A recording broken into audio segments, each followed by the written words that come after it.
Ahora vamos a comenzar a analizar el origen del fondo de radiación de microondas.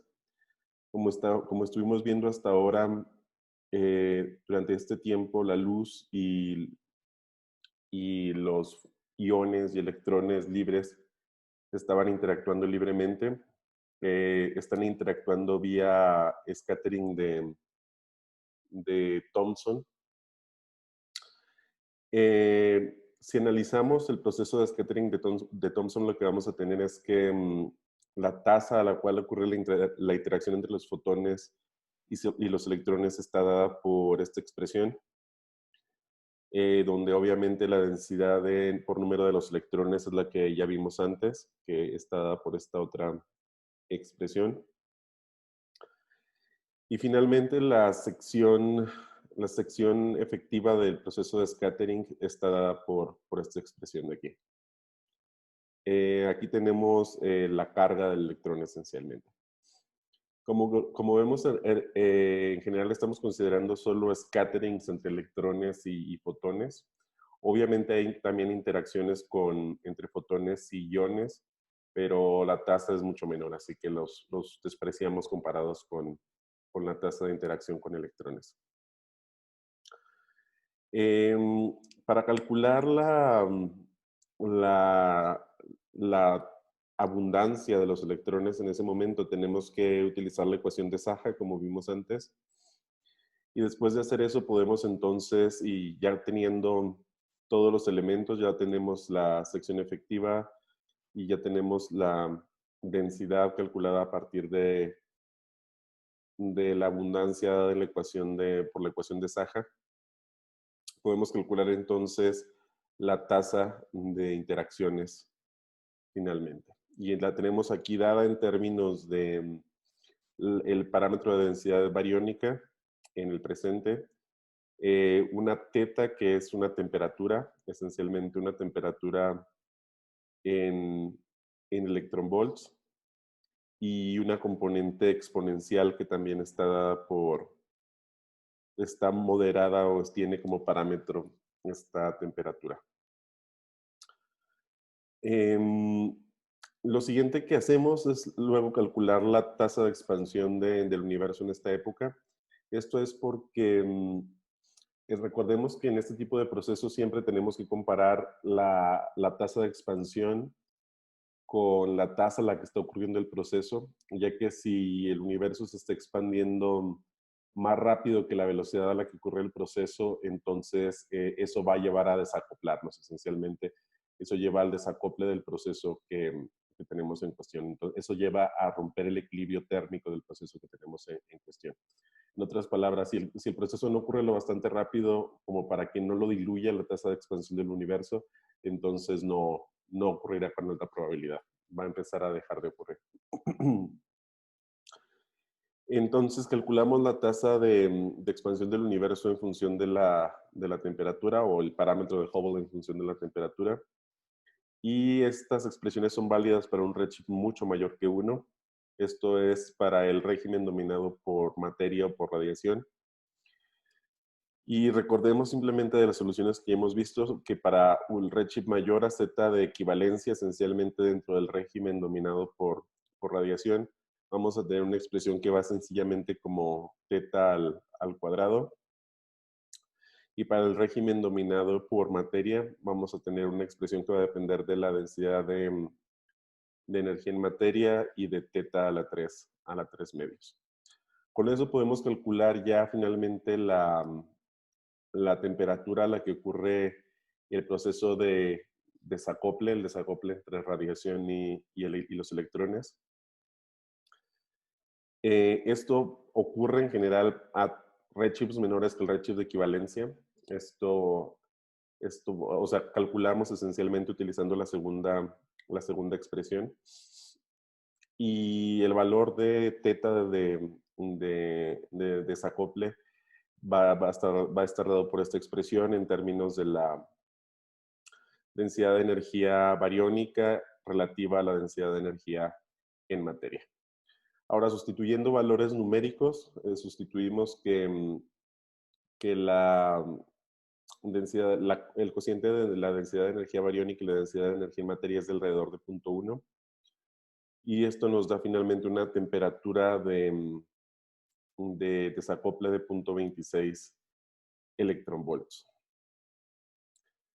Y un redshift podemos calcular también a partir de esa temperatura, considerando la tasa de expansión del universo.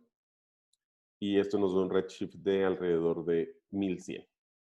Entonces, esencialmente, el redshift de desacople es aproximadamente 1100. Para ese redshift ocurre la formación esencialmente del fondo de radiación de microondas.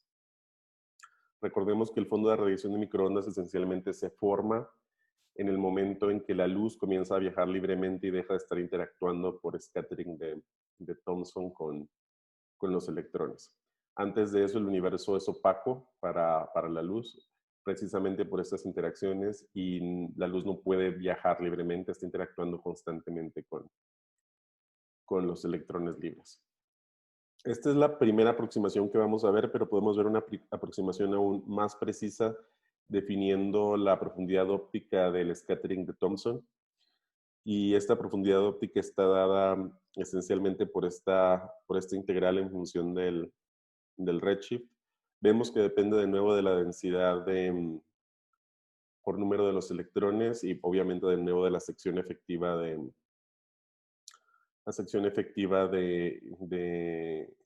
scattering de Thomson, del proceso de scattering. Y podemos calcular entonces esta profundidad óptica para cualquier redshift desde el presente, desde redshift 0 hasta redshift Z, cualquier redshift que consideremos. Y al hacer eso, básicamente lo que vamos a encontrar, bueno, al hacer eso después de encontrar el valor de la densidad de los electrones, de acuerdo de nuevo a la solución dada la ecuación de Saja para su abundancia. Pero en lugar ahora de la aproximación anterior la hicimos encontrando la aproximación, digamos, en equilibrio termodinámico. Ahora vamos para tener una mejor idea del valor real de la profundidad óptica, vamos a usar la abundancia no de equilibrio, sino la abundancia más realista, la que vimos graficada en una lámina anterior, donde teníamos una diferencia entre la abundancia de equilibrio y la abundancia real. Y con haciendo esta aproximación, utilizando esta abundancia, vamos a tener que la profundidad óptica se comporta de esta manera con el redshift. Y a partir de ahí, esencialmente podemos calcular una distribución de probabilidad de interacción de un fotón con un electrón, la probabilidad de scattering esencialmente para un fotón que está viajando en el universo. Y esto lo vamos a calcular para un intervalo de redshift de z más menos delta z sobre 2. Y esta es la expresión que obtenemos. A partir de esta expresión podemos calcular entonces el redshift de nuevo al que ocurre el decoupling, al que ocurre el desacoplamiento entre radiación y materia. Y el pico de la distribución nos va a dar este redshift y el pico va a estar en un redshift de 1067 con un ancho de ese pico de 80 esencialmente. Y entonces lo que nos está diciendo es que alrededor de ese redshift de 1067 más menos 80 en redshift es cuando ocurre el desacople entre fotones y radiación, y es lo que se conoce como la superficie de último scattering. Esta superficie es una superficie de ancho finito, un ancho esencialmente equivalente a 80 en redshift, y es la superficie en la que se produce el fondo de radiación de microondas. A partir de ahí la luz comienza a viajar libremente hacia nosotros, deja de estar interactuando con la materia, y entonces es la luz que vemos en el fondo de radiación de microondas. Una de las propiedades más importantes del fondo de radiación de microondas, como habíamos visto, es que su espectro es muy similar al espectro de cuerpo negro, esencialmente. Y esto implica que la emisión, esta energía debe haberse emitido cuando el universo era muy opaco. Y esto ocurre a redshifts tan altos como 10 a la 6, por ejemplo, cuando la energía, las partículas, los bariones y la luz se encuentran acoplados completamente. Y como vemos, la superficie de último scattering es alrededor de redshift de 1100 esencialmente, un poco menor a 1100. Y entonces, entre redshift 10 a la 6 y redshift 1100, no espera que haya varios scatterings en el proceso de evolución de estos fotones. Sin embargo, seguimos observando un espectro de cuerpo negro para la distribución de los fotones. Y esto se debe esencialmente a que en el universo hay muchos más fotones que bariones, como ya habíamos visto. Y esencialmente lo que llamábamos desde antes el alto contenido de entropía del universo. Y esto asegura que las partículas de gas eh, se puedan mantener por mucho tiempo a la misma temperatura que los fotones, como ya vimos.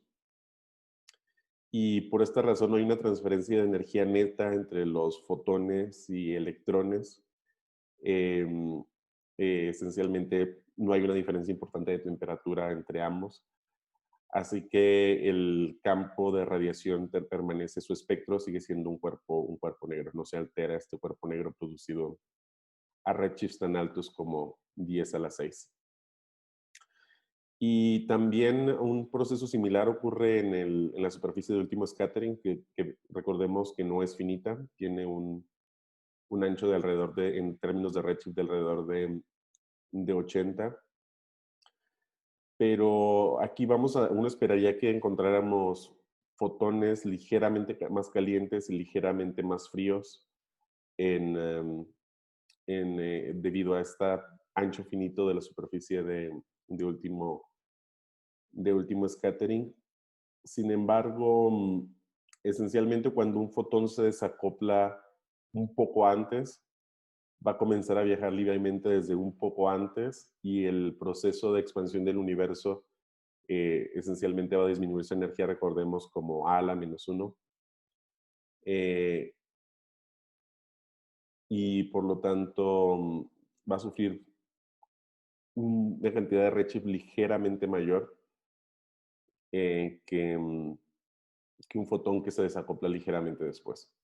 Entonces eso origina que se compense esta pequeña distorsión que se produce en la superficie de último scattering. Después del proceso de desacoplamiento que ya vimos entre materia y energía, uno esperaría que la temperatura de la materia evolucionara como el factor de escala a la -2 y la temperatura de la radiación evolucionara como el factor de escala a la -1. Sin embargo, esto no ocurre debido a que hay una interacción de la cual no hemos hablado todavía, es el scattering de Compton. Todavía mucho tiempo después de llegar al redshift de desacoplamiento, sigue ocurriendo scattering de Compton entre la componente de radiación y la componente de materia. Esto va a ocurrir esencialmente siempre que la temperatura del electrón sea mayor a la temperatura de un fotón. Puede haber una transferencia neta de energía del electrón al fotón y viceversa, y en sentido contrario. Podemos definir el camino libre medio para fotones y electrones, esencialmente en términos de su densidad y la sección efectiva del scattering de Thomson, lo mismo en ambos casos. Y se puede escribir el cociente entre ambos caminos libres medios en términos de la fracción de ionización. En otras palabras, el número de electrones libres relativo al número de bariones totales del universo.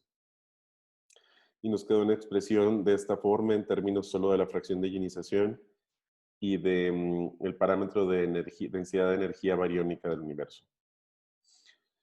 En general, en esta situación, después del proceso de desacoplamiento, vamos a tener una fracción de ionización siempre menor a 1 y en general mucho menor a 1. Precisamente porque ya ocurrió la recombinación y tenemos la mayor parte de los electrones ahora formando átomos neutros. Esto implica entonces que el cociente entre el camino libre medio de los electrones y los fotones nos va a dar que el camino libre medio de los electrones siempre va a ser mucho menor que el camino libre medio de los fotones. Lo que implica que para un fotón va a ser más fácil transferir energía a un electrón y por lo tanto cambiar su función de distribución que viceversa, que para un electrón transferir energía a un fotón.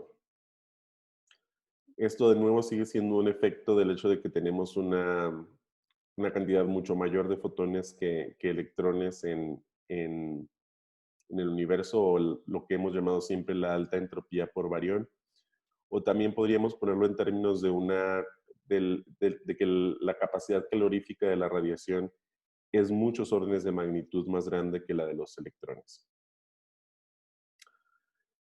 De modo tal que mientras que esta interacción de Compton que estamos viendo sea lo suficiente grande comparada con la tasa de expansión, la temperatura de la materia va a seguir siguiendo la temperatura de los fotones. Entonces no vamos a tener este desacoplamiento completo entre la temperatura de la materia y la radiación. Esto, aunque los electrones estén viajando ya libremente, aún está acoplada a la temperatura de ambos componentes. Bueno, enseguida nos interesaría calcular a cuál redshift ocurre finalmente el desacoplamiento entre la temperatura de la radiación y la temperatura de la materia. Lo primero que hacemos es escribir la transferencia de energía promedio por una colisión de Compton y la podemos escribir en términos de este cambio en energía que finalmente podemos darla en términos de la masa del electrón, la densidad de energía de un fotón y la densidad por número de los fotones, el número de fotones. La densidad de energía de un fotón esencialmente es proporcional a la temperatura de la radiación a la cuarta. La temperatura de los fotones a la cuarta y obviamente aquí sigma es la constante de Stefan Boltzmann. Lo siguiente que necesitamos para hacer el cálculo es la tasa a la cual la densidad de energía de la materia cambia por interacciones de Compton. Y esta tasa de cambio de la densidad de energía de la materia la podemos expresar en esta ecuación. Como vemos, va a depender tanto de la densidad de los electrones como de los fotones, de nuevo el sigma de Thomson en la sección eficaz de Thomson, y el cambio de energía que acabamos de calcular en la expresión anterior, o que acabamos de dar en la expresión anterior. Esto se puede simplificar ahora en términos de la densidad de energía de los fotones y nos va a quedar en términos de la densidad de los electrones, ¿sí? Y la masa del electrón de nuevo. Y finalmente podemos definir entonces la tasa por la cual los electrones ajustan su densidad de energía debido a interacciones de Compton. O la tasa en la que los fotones transfieren energía a los electrones por interacción de Compton. Y finalmente esto va a estar dado por esta expresión que se puede escribir en términos de la densidad de energía de materia y la fracción de ionización que ya definimos antes, y va a ser proporcional a la temperatura a la cuarta esencialmente. Y la densidad de energía de materia es sencillamente 3 medios de NKT, donde T en este caso es la temperatura de los electrones y el número N es el número total de bariones, la suma de electrones y bariones neutros. Y el redshift finalmente lo podemos calcular en términos de esa transferencia de energía considerando, por supuesto, como decíamos, la expansión del universo, como hacemos siempre el cociente entre gamma y h. Y nos va a quedar entonces una expresión que depende fundamentalmente de la fracción de ionización y de la densidad de energía en materia, omega mater. Entonces podemos pensar que este proceso en general va a ser válido para redshifts menores que 200. Esencialmente eso, para redshifts menores que 200 y antes de que comiencen a aparecer nuevas estrellas, antes del proceso de reionización. Y en este caso, la densidad la fracción de ionización, si recordamos de secciones anteriores, está dada por el cociente entre omega mater y omega bariónica esencialmente. Y asumiendo un omega de densidad de energía de bariones de 0.02, nos da que el redshift al que finalmente se desacopla la temperatura de la materia y la radiación es a redshift de 150. Entonces, vemos que este redshift es mucho menor que el redshift que habíamos calculado antes de 1100 para la superficie de último scattering para los fotones. Y esto es esencialmente lo que decíamos antes, es un efecto de que eta es muy pequeño, en otras palabras, el número de bariones por fotón es muy pequeño, o hay muchos fotones por cada barión, como hemos dicho muchas veces. Y también el hecho de que la fracción de ionización sea muy pequeña para estos redshifts que estamos considerando. Ahora vamos a comenzar a ver esencialmente el proceso inverso al que acabamos de ver, la transferencia de energía de electrones a fotones a través o mediante scattering de Compton.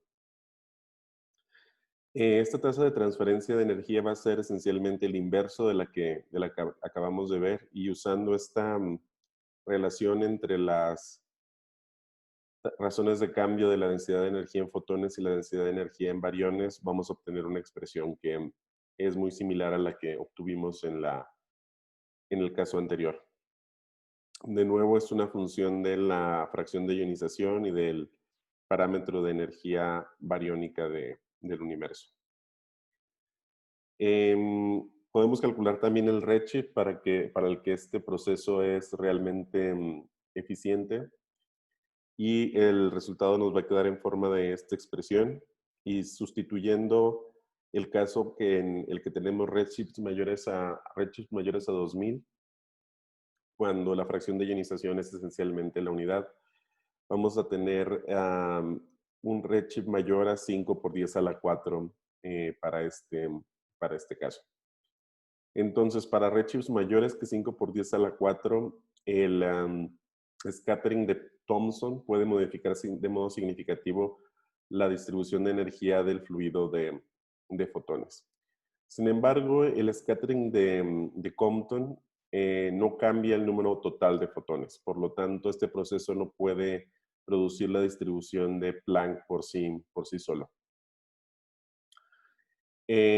Además, el fluido de fotones inicia en un estado de equilibrio térmico con la materia, como hemos visto ya antes, y por lo tanto se va a mantener termalizado, ¿no? El efecto del scattering de Thomson no va a transferir finalmente ninguna energía neta entre materia y radiación. Va a ser solo una transferencia localizada. Sin embargo, se pueden pensar procesos físicos, tales como, por ejemplo, la evaporación de agujeros negros o el proceso de caimiento de leptones inestables, algunos otros, que calienten electrones por encima de la temperatura de equilibrio con los fotones. Y en este caso sí que tendríamos un efecto neto del proceso de scattering de Compton. Si llega a ocurrir uno de estos procesos, digamos, exóticos a redshifts mayores que 5 por 10 a la 4, entonces podría hacer que la distribución de energía de Planck se vea afectada y terminemos con una distribución de Bose-Einstein en vez de una distribución de energía de Planck. Y esto se deberá en gran medida a que terminaremos con un potencial químico negativo. Recordemos que el potencial químico esencialmente lo podemos aproximar a cero en estas condiciones porque los fotones tienen un potencial químico neto de cero. Y por esa razón por la que el potencial químico se ve afectado, se le conoce como distorsión mu a este proceso. O también se le conoce como comptonización del fondo de radiación de microondas. Sin embargo, hay procesos que pueden modificar esta situación. Uno de estos procesos es el efecto, el proceso Compton de dos fotones, que esencialmente sería algo como esto. Tenemos una transferencia de energía de un electrón a un fotón y producción de fotones adicionales. Esta producción extra de fotones regresarían al fondo de radiación de microondas a una distribución planckiana. Pero tenemos que entonces evaluar cuándo este proceso de dos fotones, la emisión doble de Compton, es eficiente. Y bueno, por un proceso similar que antes, lo podemos calcular con esta expresión. Y nos da que esencialmente para redshifts mayores a 2 por 10 a la 6, el proceso de producción de dos fotones por el proceso de Compton es eficiente. Entonces tenemos un rango de redshifts entre 5 por 10 a la 4 y 2 por 10 a la 6, en los cuales este proceso de distorsión mu del fondo de radiación de microondas podría ocurrir. Para redshifts mayores que 2 por 10 a la 6, esencialmente el proceso de producción de dos fotones de Compton va a regresar, va a producir una distribución de Planck del fondo de radiación de microondas. Y solo por encima de 5 por 10 a la 4, en Redshift, el proceso de Compton de un fotón es lo bastante eficiente como para distorsionar, distorsionar el fondo de radiación de microondas a una distribución de Bose-Einstein, como dijimos, en los casos exóticos de los cuales hemos hablado. Sin embargo, lo que se observa a partir de mediciones del espectro del fondo de radiación de microondas es que el espectro es esencialmente planckiano, es una distribución de Planck, y por lo tanto las distorsiones de mu no pueden haber sido muy importantes en este rango de redshift. El valor del potencial químico que se ha observado o que se deduce a partir de las observaciones es de este orden. El valor absoluto no puede ser mayor que 9 por 10 a la menos 5. Como vemos, muy cercano a 0, que es el valor que esperamos. De modo que no se espera que este tipo de distorsiones sean importantes. Otra forma en la que fotones de poca energía que se encuentran ya en la cola de distribución de Rayleigh-Jeans del fondo de radiación de microondas pueden ser afectados por electrones es lo que se conoce como la distorsión Y. Y esta distorsión Y es lo que también se conoce como el efecto Sunyaev-Seldovich. Y en este caso vamos a tener electrones de alta energía, pero fundamentalmente en el medio intergaláctico de cúmulos de galaxias masivos que son llevados a esas energías por la gran cantidad de masa que tienen estos cúmulos. Y cuando la cola de la distribución de Rayleigh-Jeans del espectro del CMB pasa por estos cúmulos masivos, entonces puede verse afectado, pero solo está este extremo de la distribución. Y puede tener una distorsión de Y, distorsión Y, que es el efecto Sunyaev-Seldovich. Y pero vemos que esto ya ocurre, eso tiene que ocurrir forzosamente a redshifts mucho menores de los que hemos estado hablando hasta ahora, esencialmente a redshifts del orden menor que 10 probablemente, menor que 6 incluso. Y bueno, con esto terminamos esta sección de recombinación y desacoplamiento. Y enseguida vamos a comenzar con inflación. Vamos a ver un breve repaso de los problemas a los que se ha enfrentado el modelo estándar de la cosmología y cómo la inflación ha ayudado a resolverlos.